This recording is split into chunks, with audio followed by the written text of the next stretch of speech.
It's great to meet you, Judith. Thank you for taking a minute out Thank you. today. So let's begin our journey into your work by asking you this first and foremost. Probably one of the things that affected not only your line of work, but all humans on the planet was 5 years ago. This pandemic was raging. So many things were changing. How did you ultimately survive the global pandemic? And how did it reverberate into your work and what you do today? For me personally, it didn't really affect anything aside from not doing live speaking because I used to do live presentations and obviously that shut down. Yeah. Um, but I'm retired psychotherapist, so I do see some mental health coaching clients online, mostly from my previous practice in Pennsylvania. So for me personally, it didn't, but I know for a lot of people, it certainly hampered a lot, but also it opened up new avenues to work remotely and people could travel and be in different places and still work. So I think there's some good things that came of it also. So let's get into what you've done for decades and what you do now. And I'm going to do that by putting you in front of a bunch of kids. They are always the truth serum. So it's career day. They're 12 years old. One of the kids in the back of the room is like, "Hey, what do you do for a living?" How do you answer him? Good, yeah, good question. Um, well, I was a psychotherapist where I try to help people with problems such as feeling sad or feeling very anxious or having problems in relationships and families. So I used to do that. And then I became a mental health author. So I wrote 11 books and two self-help card decks from various publishers. And all those books are all geared towards developing hands-on life skills, like how to deal with stress, how to deal with anger, how to think more clearly, how to change your thoughts to change your attitudes. So what did you want to be when you were 12 years old? What was your dream job, dream life? I always wanted to be a psychologist and I became one, but I Okay. never imagined I'd be an author. I just kind of fell into it because I was a continuing ed speaker for PESI, which is a probably, I think, the biggest continuing ed provider for therapists in the country. And they also, 20 years ago, became a publisher. So that's how I kind of fell into writing books. And then I ended up writing a lot of them.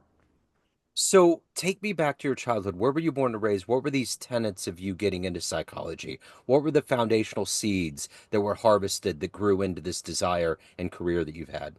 Well, I grew up outside of Boston, and my family was a bit unhealthy. And so and I was very sensitive. And so I always want to figure things out. And it always just interested me, like what pe makes people do what they do. And I was always oriented towards looking underneath the surface. And because I had some unhealthiness in my family, in my upbringing, it made me question a lot. And when I went to college, I was a psychology major. Then I got a master's degree in clinical psychology, and then that progressed in my career. But one of the most formative things for me is right outside of grad school. One of my first jobs was teaching assertiveness training for for women. It was just part of the job, and I didn't even know what assertiveness training was.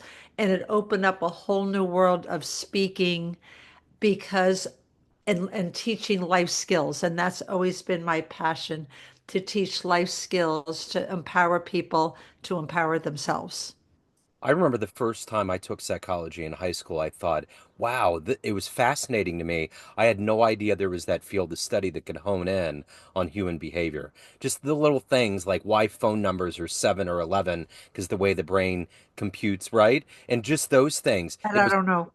Yeah, it I remember in psychology specifically they talked about why phone numbers are the length they are because that's the amount of information that humans can technically hold and that's what makes the most sense. So it was scientifically proven, but it was all of those little things Interesting. that, yeah, it was totally so that was what fascinated me about it. But I think one of the things to go back to COVID, one of the biggest outgrowths of living through that time period was that there was this increased attention. There was a microscope put over mental health. Have you noticed that? And has that been refreshing to you to see?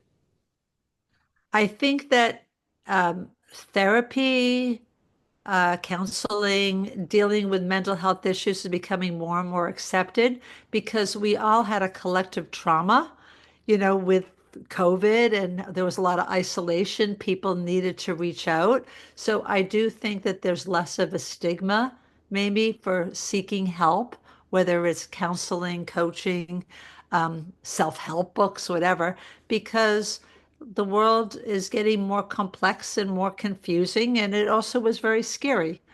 When Yeah. you're exposed to trauma, I mean, I'm thinking about the refrigerated trucks in New York and all this, we didn't know quite, what we could do to keep ourselves safe. And I wore a hazmat suit when I went to the airport because I had to help with a grandchild, and it was a very scary time. So I think that mental health is maybe more of a focus because of our collective trauma, and that's a good thing. So let me ask you this. There's a lot of people on this planet that when they grew up, they may have gone through trauma and they didn't realize it. And maybe they just, in the hustle of life, put it all under the rug and it just kind of got stacked up. And maybe there was a triggering moment or there was a time where they compared their lives to somebody else and said, well, maybe that wasn't okay. When is the appropriate time for them to say, I need help, I need to unfurl this, I need to get to a place where I localize it and find a therapeutic timeline to get over it? How does that work? I think whenever they think it's the right time is the right time, Yeah. because it might have been the right time a long time ago, but maybe they weren't ready or they had other things going on and their focus was different. There's never like a right time that is like scripted for anybody of when it's time to get help. I think that a lot of people still see asking for help as a weakness. Yeah. And I see it really as a strength because it's having the confidence to know yourself and to know what your limits are and to be able to ask for help. And so it helps you get deeper instead of weaker, actually, to do that. So when you got into the field and you realized your dream, what was one of the, and I know that for confidentiality, I'm only talking about vagaries, kind of ambiguously throwing this out. What was a client or a moment where you knew you made the right choice? Was there an epiphany where you said, this is, you had a confirmation that this was your path, this is what you needed to do with your life? This is a great question. I had it probably every day of my practice, many times a day, depending on how many people I saw. Um, I love understanding people. I love helping people. I was fascinated by their stories, and I was fascinated how resilient they were and how when people are open to getting help, they really benefited from life skills. I'll give you an example of this woman who she would use what's called cognitive distortions. Cognitive distortions are unhealthy thinking habits that cause a lot of problems with depression and anxiety and a poor reaction to any life changes. And kind of distortions are such as all or nothing thinking. I'll never love again. It's the worst thing ever. Just talking in these superlatives. When you think like that, you're going to feel paralyzed. And so there was one time she came in talking about her ex-husband, how terrible, I can't stand it. This all or nothing thinking. That's just one type of cognitive distortion. So I taught her life skills. I taught her about cognitive distortions. I taught her about how to replace unhealthy ways of thinking with healthy ones. So instead of I can't stand it, it's very difficult for me.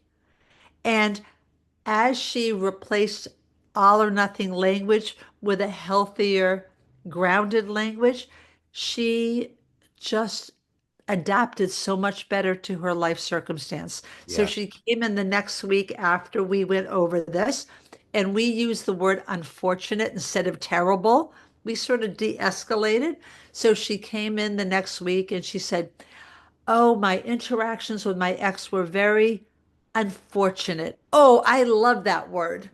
So that's the one, many things stuck in my mind, but that was one that really stuck in my mind because she directly used the skill or the tool that might seem obvious to you and me sitting here, but she was in the throes of all this emotion. Yeah, And she realized that the way that she thought was causing problems, she thought he was causing her problems. right. Oh, her thoughts about him. Now, I'm not saying that it was all rosy, but it was manageable then. Instead, when people say, she stresses me out, he makes me so mad, you're going to be bound to be depressed, anxious, powerless.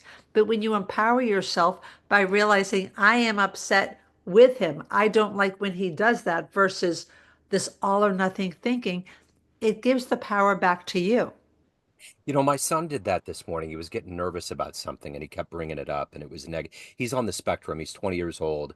And I was like, you have to stop doing this. You have to find a way of honing in on things that are positive. What are we going to do this weekend that you're going to enjoy? Go there. Don't go to this place where you're thinking because what happens is that he'll get anxious about somebody giving him a hard time in school and it's like you're giving them all of this power and you don't even know what's going to happen.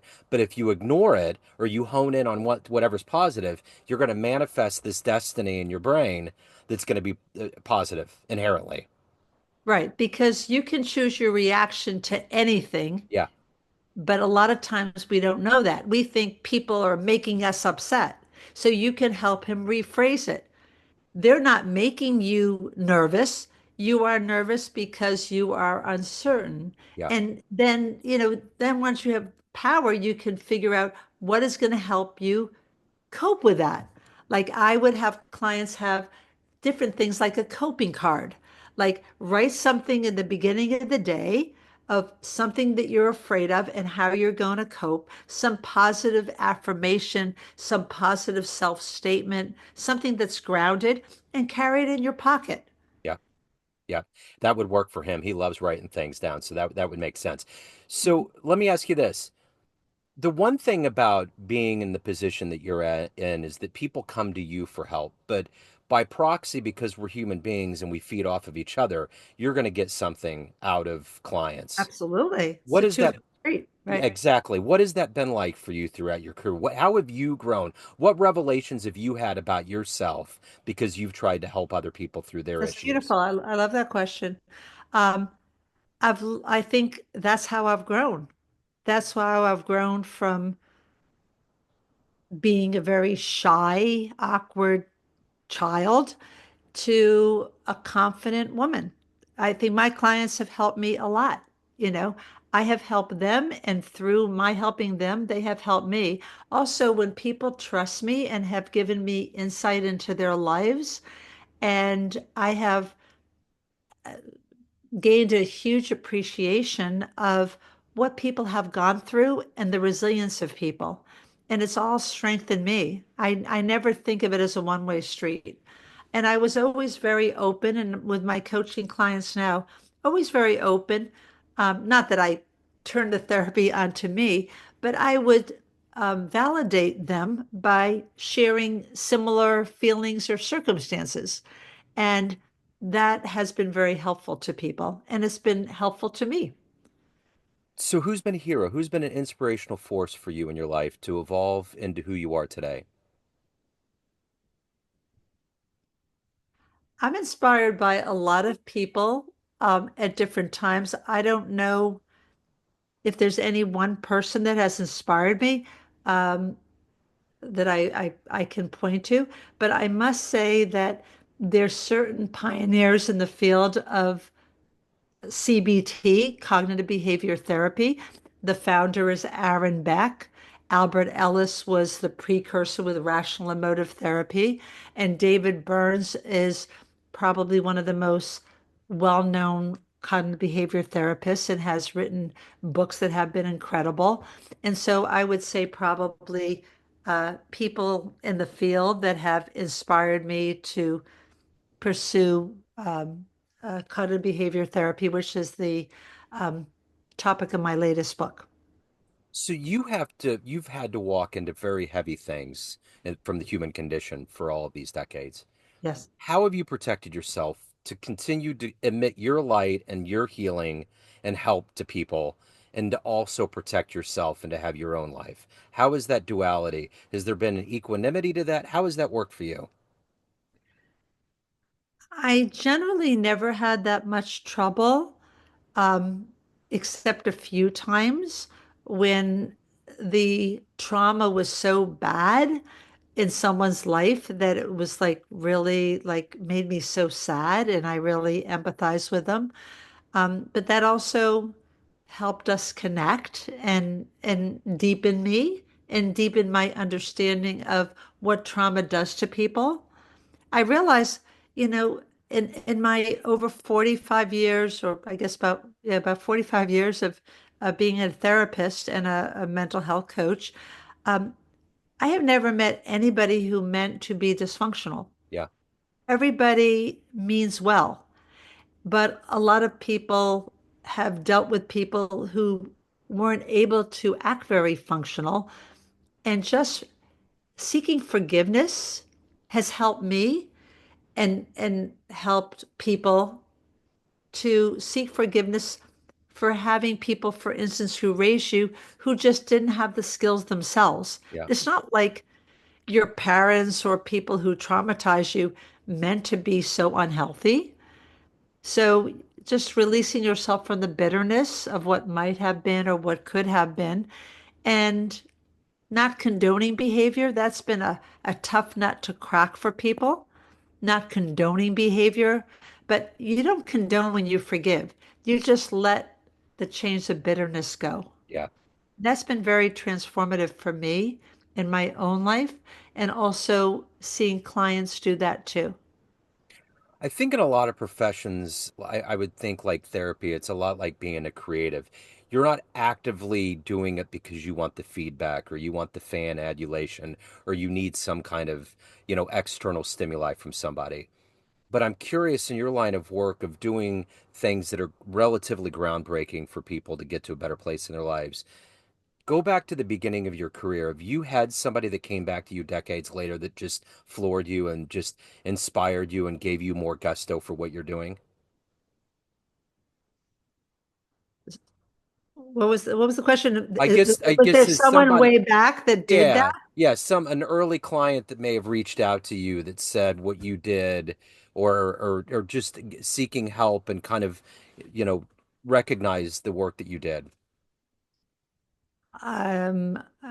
I can't think of anything that was groundbreaking or memorable, but it happened all the time. Yeah, I just, as I'm thinking about certain clients, I think of like, wow, I'll never forget this one woman before my coffee table. She said, she was like in her 30s.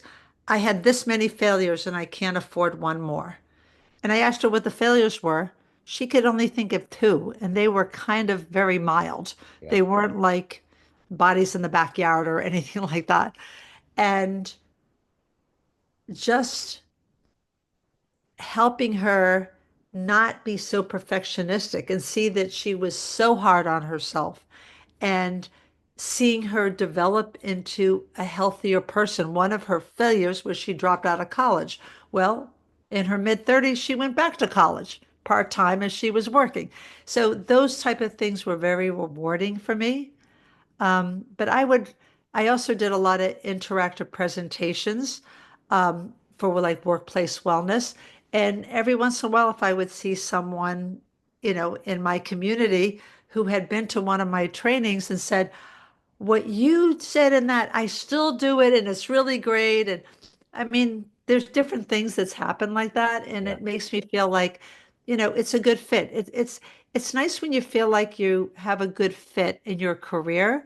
Now, that doesn't mean that all my steps along the way were good ones. I, went into a practice that really wasn't a healthy situation for me, actually a couple of them, and then I mean, there was some wrong steps, but wrong steps can bring you to the right place. yeah, for sure. So let's say you have a dream tonight. You walk into a room and run in to the 16-year-old version of you, ready to go into this career and this life. and you could give that version of you a piece of advice based on this life you've led, the wisdom you've accumulated, what advice would you impart? I would say you're beautiful. And even though you don't feel it or you don't think it, you are worthy and you're awesome. And you can have power to change your life and to make it great. But back at 16, I wasn't confident like that. Yeah, I was scared of my own shadow. yeah. But, you know, I'm a living testament. I mean, people now are like, really? You were shy when you were younger? Um, but, that was my evolution. So let's say you walk into a room of everybody that you've worked with throughout the years that have known you, and obviously in a very serious sense, in a professional sense, and you can tell them one fun story, one fun anecdote from your life. First concert, outrunning a bear, jumping out of an airplane, something fun. Oh, that wouldn't be fun for me. Oh my God. No, well, I'm just saying it would maybe for others to hear the tale, Not for but me. what would be a fun story, something that you could tell that room? A fun story. Yeah. Wow, I've never been asked that one before. I usually have something to say about everything, but I don't know if I can think of a fun story. Um, I have grandchildren, Uh-huh. and it's not a real like unique fun story, but having grandchildren is really easier than having children Yeah. because I'm not so worried or anxious. Uh-huh. So I can be really silly and fun. And I love I'll say like, I love doing art. I'm very artistic and I love doing crafts. And I'll say to them, who wants to do, they're very young. Who wants to do an art project? Me. And they're all excited and Oh yeah. whatever. So I can't say I have anything that's that monumental, but for me, it is very fun to see how much fun I could be with them. Absolutely. So, of everything that you've done, accomplished, and more importantly, evolved into in your life, what are you the proudest of? I'm proudest of my books. Yeah, I have fabulous books, if I do say so myself. sure. Um, they are all practical life skills books, and I've worked very hard on them. And they generally get great ratings on Amazon, 4.5 and above. And I'm really proud of that because I put a lot of work into them. It's hard. Yeah, writing is hard. I get it. So, Judith, everyone has a perception of you. Family, friends, clients, all of the colleagues you've worked with, everyone that gets your books, but you run the show. You're in control. What's your perception of you? Who do you think you are? I think I'm someone who's accomplished a lot and is proud of what I have accomplished with a lot of hard work. And I am a very good person who cares about people. And I try to be um, authentic. And I am extremely honest. And I'm hoping that that will be a legacy for my children and grandchildren and people who know me that they will think that I was a kind, good person. Talk to me about your latest book. So my latest book, which was released in January of this year, is 110 CBT tips and tools. CBT stands for cognitive behavior therapy. Basically, cognitive behavior therapy focuses on cognition, your thoughts, and how the quality of your thoughts determine the quality of your life. So just in the example that I gave you before, if you think in healthy ways, such as I'm disappointed in this versus it's terrible, then you will feel better.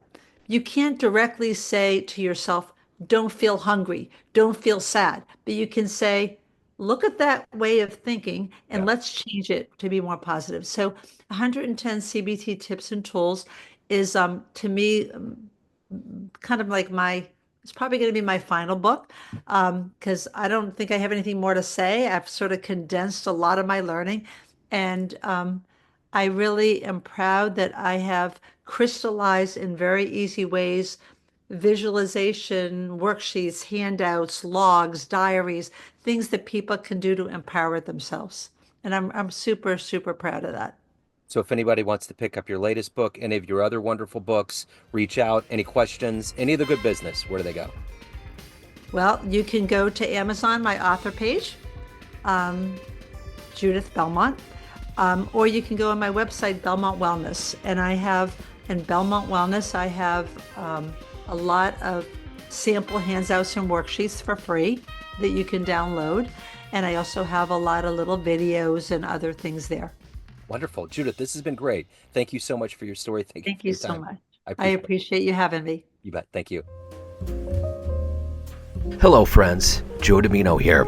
I just wanted to let you know that after 30 years or so, I have finally released my first book of poetry through the mighty Spartan Press here in Kansas City, Missouri. As the creator and host of both Neon Jazz Radio and the Famous Interviews with Joe Dimino podcast, along with being a visual artist, I'm ready to embark on a new adventure and want you to be a part of it. You can get a copy online via Barnes & Noble, Amazon, and actually on the streets in Kansas City at the great Prospero's bookstore off 39th Street. You can also visit joedimino.com for links to the book, to more poetry, and everything in my world, including paintings. Thanks for all of the love and support over the years, and please dig the words.